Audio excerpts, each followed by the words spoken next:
حقیقت یہاں آنے کے بعد اس کا مظاہرہ ہوتا ہے۔ پھر وہ بات بھی اس کے ساتھ یاد رکھیے جو شاید پرسوں میں نے بیان کیا تھا، کسی بدعقیدگی کا شکار نہ ہوئیے۔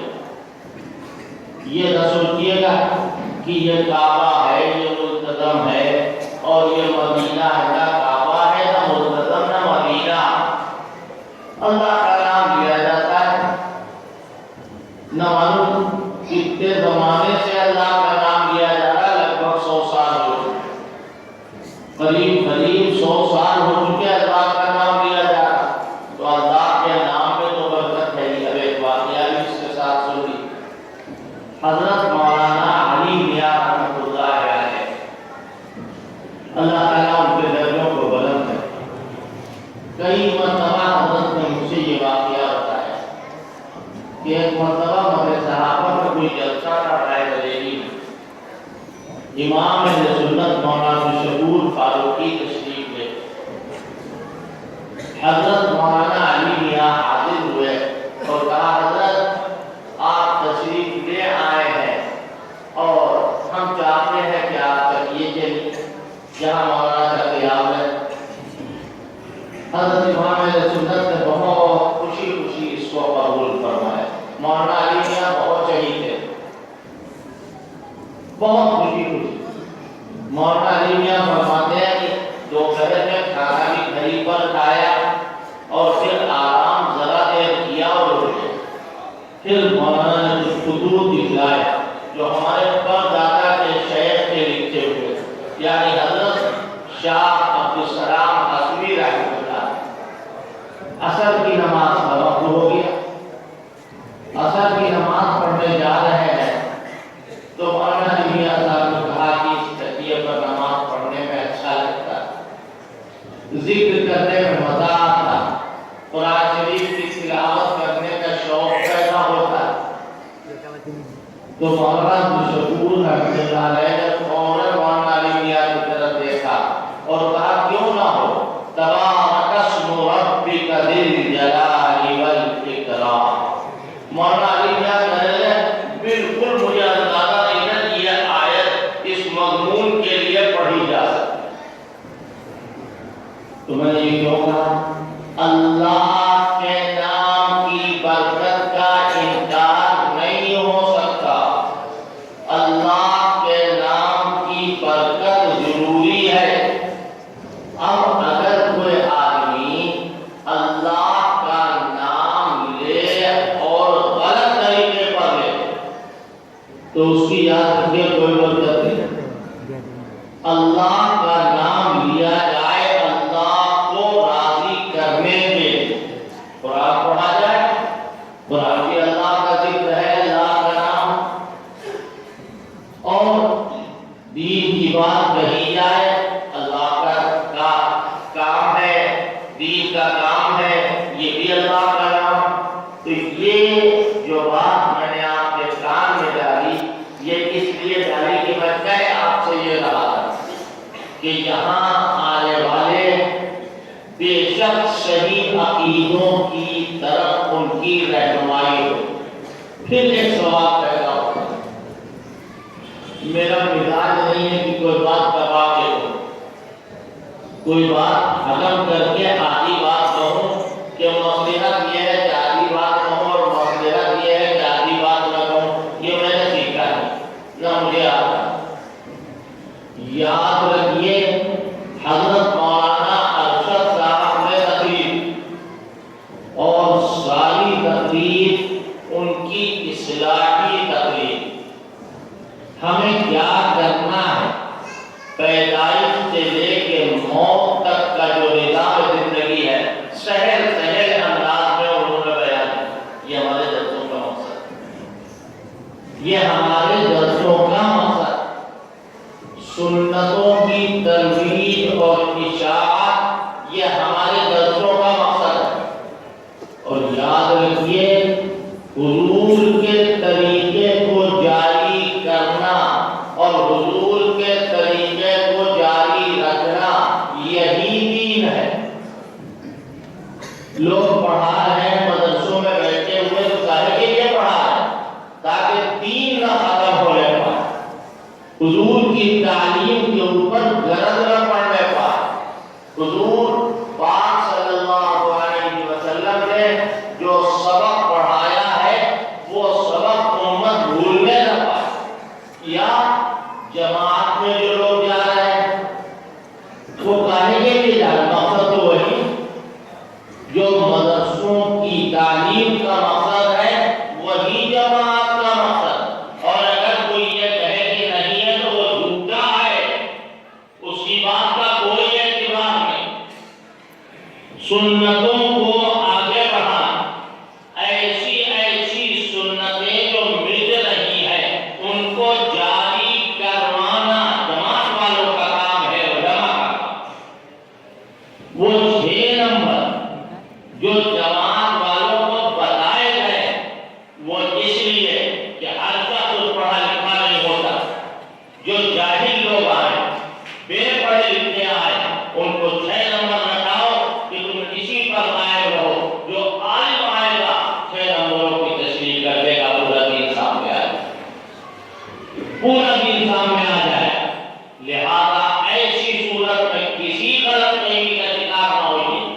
باوجود کہ میں آپ سے یہ کہہ رہا ہوں کہ اعمال کی اصلاح طریقے سنت کے مطابق ہو، سب بات اپنی جگہ پر صحیح، بالکل صحیح، لیکن پھر بھی عقائد کو اولیت حاصل ہے۔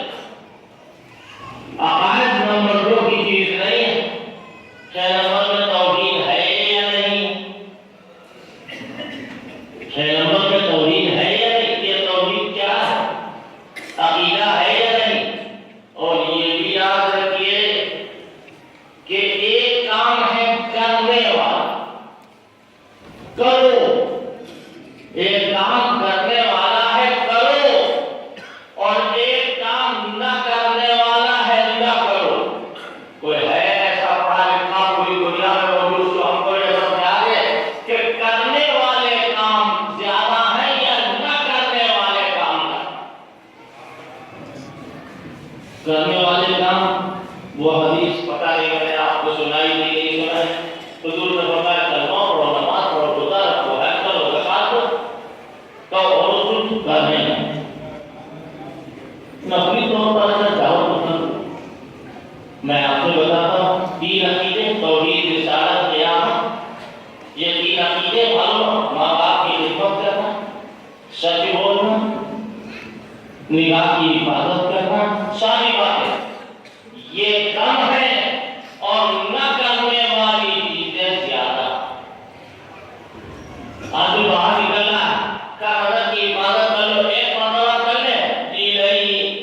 آج کل ہماری بچیاں، اللہ ان کا بھلا کرے، اللہ ان کی اصلاح کرے۔ مسلمانوں کی بات کہہ رہا ہوں، کون سا فیشن ہے جو شادی بیاہ میں ہمارے یہاں نہیں ہوتا؟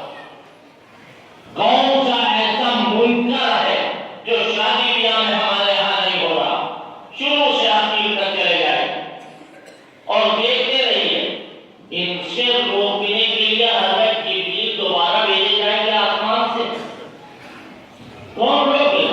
منگنی ہو رہی ہے، اللہ اکبر، منگنی ہو رہی ہے، آفت ہے، ایک مصیبت ہے، کہے کہ منگنی ہو رہی، دیکھے چڑھی ہوئی ہے، ابھی منگنی ہوئی نہیں ہے، انگیجمنٹ کی تاریخ مقرر ہوئی ہے۔ تو معلوم ہے 100 روپے کے پیالے میں 4 لڈو بڑے بڑے خاص طور پر بنوا کر کے بھیجے جا رہے ہیں۔ یہ کیا ہو رہا؟ یہ منکر نہیں ہے، یہ برائی نہیں ہے۔ موبائل کا غلط استعمال امام حنیفہ کے زمانے میں تھا، اور اوپر چلے جائیے صحابہ کے زمانے میں تھا۔ ٹیلی ویژن، انٹرنیٹ، الیکٹرانک سسٹم کا استعمال جو آج کل ہے ان کے زمانے میں تھا نہیں تھا، لیکن فواحش اور منکرات کے اندر وہ آتا ہے اگر ہم غلط چیز اس میں دیکھیں۔ اس سے کون روکے؟ اس سے روکنے والا کون ہو؟ دیکھو سلام کا جواب پورا دینا، سلام کے طریقے کیا ہے؟ اگر کوئی آتا ہے السلام علیکم، آپ یہ بھی کہہ سکتے ہیں وعلیکم السلام، اور ایسے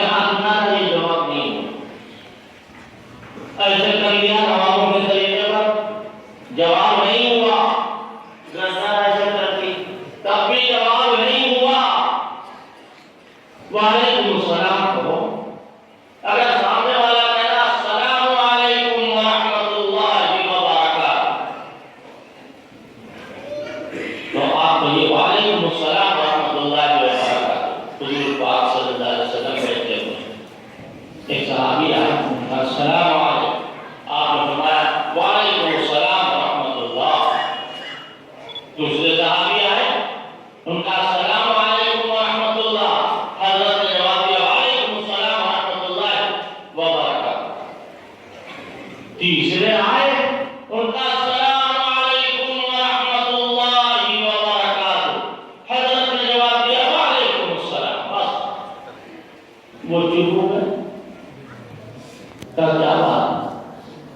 کیا حضرت فرق کو آپ نے رحمت کی دعا دی، فرق کو آپ نے یہ کہا، برکتوں کے لیے کہا، اور مجھے مجرد جواب آپ نے دے دیا، تو حضرت نے فرمایا سب کچھ تو تم نے کہہ دیا، میرے لیے کیا ہے؟ اور قرآن کی آیت بھی یہی بتا رہی وَإِذَا حُيِّيتُم بِتَحِيَّةٍ فَحَيُّوا بِأَحْسَنَ مِنْهَا۔